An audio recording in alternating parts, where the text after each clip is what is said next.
Nathaniel Hawthorne's The Birthmark, told by Stephanie Lash. Once there was a young scientist who knew more about flasks and beakers than he did of love. He was a hard man, driven by the lofty ideals of logic, reason, and symmetry, uninterested in the outside world. But one day, the scientist fell in love with the most beautiful woman he'd ever seen. Georgiana was sweet and kind and beloved by all who knew her. The scientist believed her to be the most perfect creature he'd ever seen, and wooed her with exotic flowers and perfumes he'd created in his lab. Soon they wed, and the scientist brought his bride to his home. It was then that the haze of infatuation fell from his eyes, and he saw the small birthmark on her cheek. The scientist hated the flaw, the little red hand that marred the otherwise perfect Georgiana.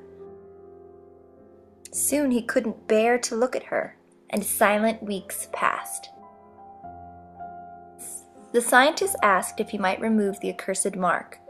His wife said that she feared the stain on her cheek went as deep as life itself, but the scientist laughed and promised that he could correct what nature had left flawed. He began to work, dedicated to making the one cheek as alabaster and flawless as its sister.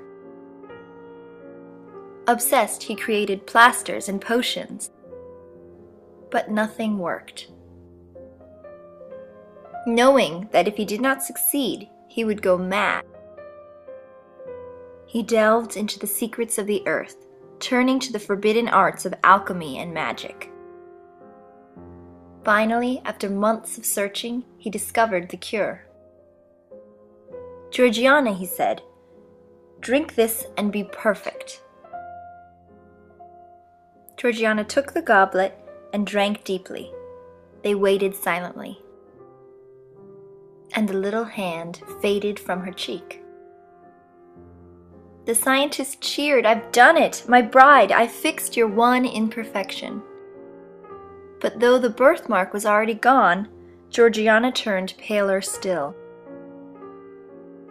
She dropped the goblet. "What's wrong, my love?" the scientist asked, and Georgiana answered, "You've aimed too high and rejected the best the earth could offer. Dearest, I'm dying."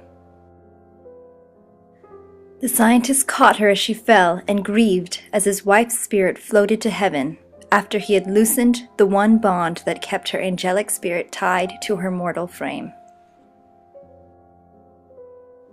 The end.